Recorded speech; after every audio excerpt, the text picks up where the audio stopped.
Programme के आगाज़ में आईएमएफ की टॉक्स के हवाले से बड़ा क्रूशल फेज़ है जो अगले 2-3 रोज़ हैं। इसके अंदर किसी हतमी नतीजे के ऊपर स्टाफ लेवल के ऊपर अंडरस्टैंडिंग हो जानी चाहिए।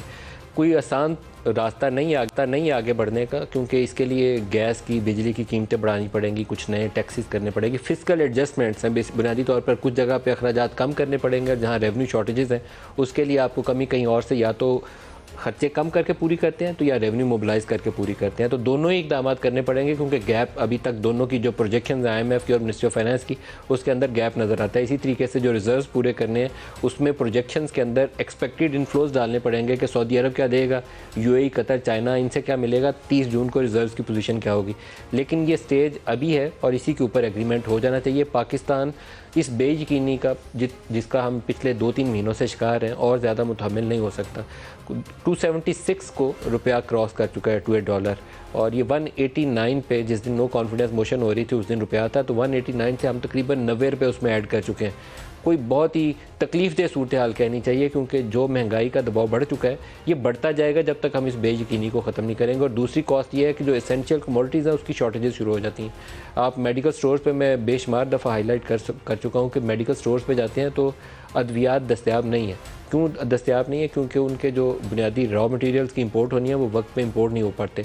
फिर जैसे जैसे आपका रुपया डॉलर के मुकाबले में डीवैल्यू करता जाता है तो अद्वियात की कीमतें ऊपर चढ़नी होती हैं। उसके ऊपर जब आप दबाते हैं उस चीज़ को तो वो कंपनियां बनानी, ये बिज़नेस एक बाकायदा इन्वेस्टमेंट का एक प्रपोजल होता है जिसको एक कंपनी लेके जाती है कि हम ये फ़लानी दवाई बनाएंगे और मार्केट में इस कीमत के ऊपर बेचेंगे। जब तक उसे पैसे बचेंगे तो तब तक तो दवाई बेचेगा। अगर उसको जेब से डालने पड़ेंगे तो उसका बिज़नेस वाइबल नहीं होगा, वो नहीं बेचेगा। तो इस वक्त सबसे बड़ा जो क्राइसिस मुझे नज़र आता है वो यही बुनियादी अशियाए ज़रूरियाँ हैं जिनकी कमी आनी शुरू हो जाएगी। आज ही आप खबरें पढ़ रहे होंगे कि पाकिस्तान के मुख्तलिफ जो छोटे शहर और कस्बे हैं उसके अंदर तेल की अदम दस्तयाबी की शिकायत आनी शुरू हो गई, या वो ब्लैक में बेचना शुरू हो गए, क्योंकि एक्सपेक्टेशन ये है कि शायद कमिंग डेज़ के अंदर पेट्रोल की कीमत बढ़ जाएगी, तो इसके ऊपर वो पहले से ब्लैक मार्केटिंग उन्होंने शुरू कर दी। तो हम इस चीज़ को कर्व करना पड़ेगा, और उसको कर्व करने का एक ही तरीका है कि वक्त पे फैसले लें। रुपया 276 से उम्मीद तो ये की जानी चाहिए कि जब टाइमली इनफ्लोज आने शुरू हो जाए और एग्रीमेंट हो जाए तो मुस्तहकम होगा, दोबारा से बेहतरी की जानब आएगा और नीचे नहीं गिरेगा। लेकिन ये वक्त पे एग्रीमेंट होगा तो तब। अगर हुकूमत इसमें शशोपंज का शिकार हुई, कमज़ोरी दिखाई, इस बात से डर गई कि इसकी पोलिटिकल कॉस्ट है, पोलिटिकल कॉस्ट होगी इन चीज़ों की, लेकिन वो पोलिटिकल कॉस्ट इन्हें लेनी पड़ेगी। बाई चॉइस हुकूमत ली हुई है, इनको किसी ने धक्का नहीं था मारा कि आप जाएँ और अदम एतमाद करें। इन्होंने कहा कि पाकिस्तान ख़तरे में है, पीडीएम ने कहा हम पाकिस्तान बचाने हैं, तो बचाने के लिए जो इक़दाम करने हैं वो फ़ौरन फ़ैसले करने पड़ेंगे।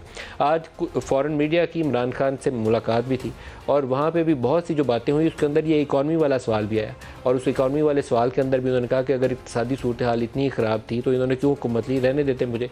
तो मैं चाहूँगा कि उसके ऊपर बातें भी करें, थोड़ी सी पूछें। जो वहाँ जर्नलिस्ट मौजूद थे, बहुत सी इस्टेब्लिशमेंट के हवाले से भी सवाल जवाब हुए, उसके ऊपर उन्होंने क्या कहा। आईएमएफ के ऊपर भी सवाल हुआ जिसके मतलब उन्होंने कहा कि इस सूरत हाल में आईएमएफ से एग्रीमेंट करे बगैर आगे बढ़ना मुश्किल है।